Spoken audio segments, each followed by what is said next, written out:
Nemesis is a tyrant from the Resident Evil franchise and is one of the most iconic video game villains. For this build, I will be using the film adaptation as the baseline. This is because his abilities and stats in Apocalypse are much easier to fit into a Fallout game.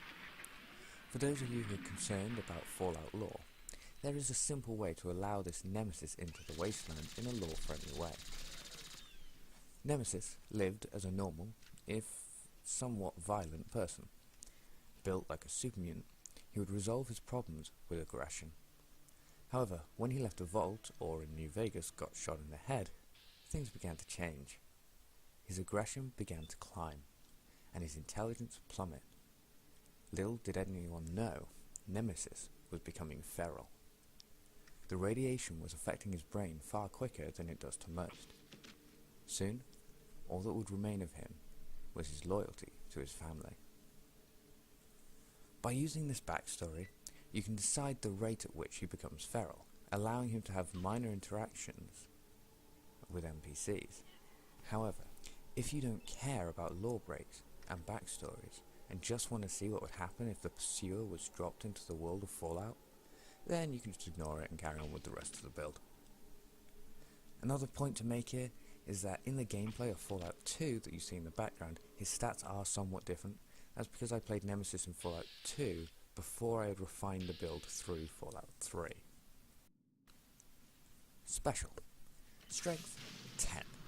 The Tyrant is far stronger than any human could possibly hope to outmatch, being seen carrying numerous squad weapons at the same time. Perception 10. This may come as a shock to some, but Nemesis has unparalleled accuracy. He has killed an entire squad of combatants whilst avoiding hitting a civilian in a single burst of a minigun. If one were to score an amazing hit with a weapon like a sniper rifle, then they are a great shot. But if one can pull off an incredible feat of accuracy with a gun that is not designed to be accurate, that is far more of an impressive accolade. Endurance 10. Whether the harms be environmental or physical, Nemesis will shrug it all off. Charisma 1. The Tyrant isn't much for talking, and really he never was, so now that his brain is essentially turned to goo, he's not become any more of a charmer. Intelligence 1. Nemesis may well be far smarter than your average ghoul, by being able to carry weapons and such, but that is not a high bar to surpass. On this note, Fallout 76 does show us that it is lore-friendly for a feral ghoul to use weapons, so long as they are in an early stage, which Nemesis is. Agility 2.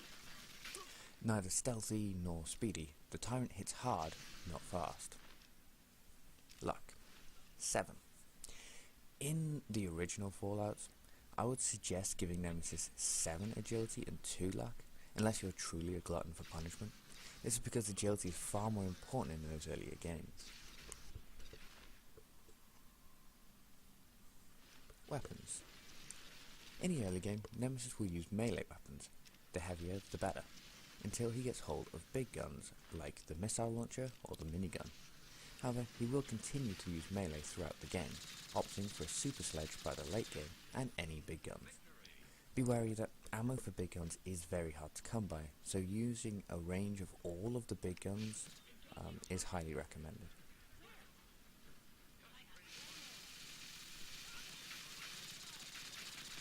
Armor. The Tyrant will use the heaviest and sturdiest armor available at all times.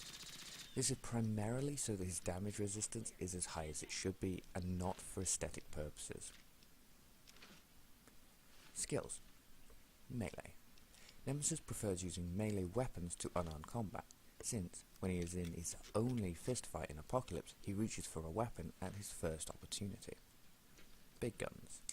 Other than melee weapons, the Tyrant will only use big guns, and he will use them to absolutely devastating effect, or effect. Finally, Nemesis will have repair in Fallout 3 and New Vegas to maintain his armament, but will have unarmed in Fallouts 1 and 2. Perks.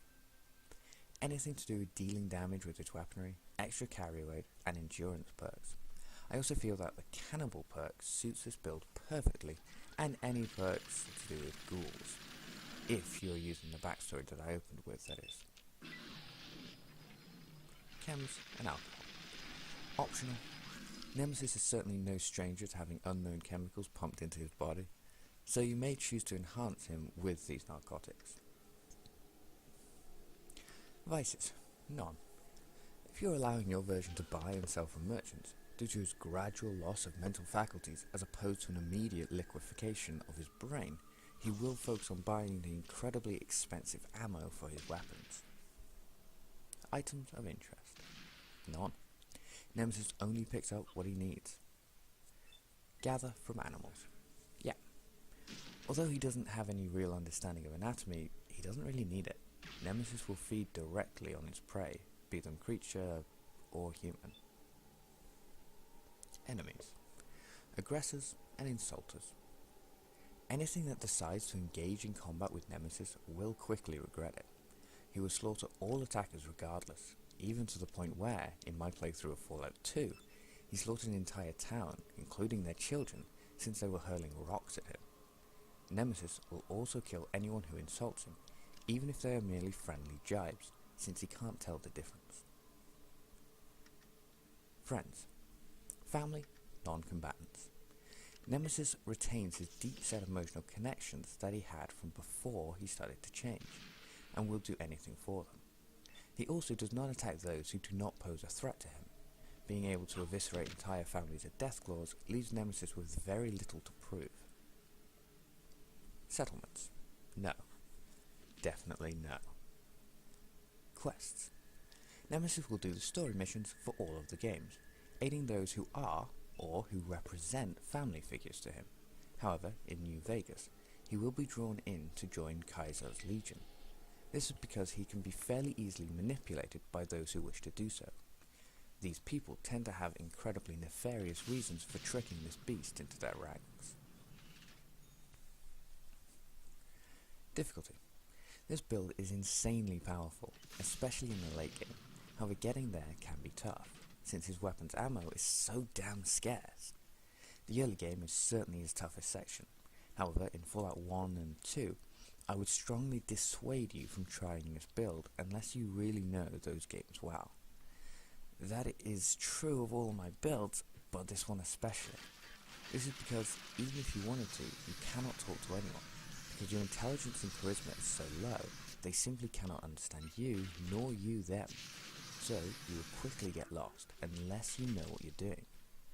So I recommend playing this on easy on Fallout 1 and 2, very hard for 3 in New Vegas, and survival on 4.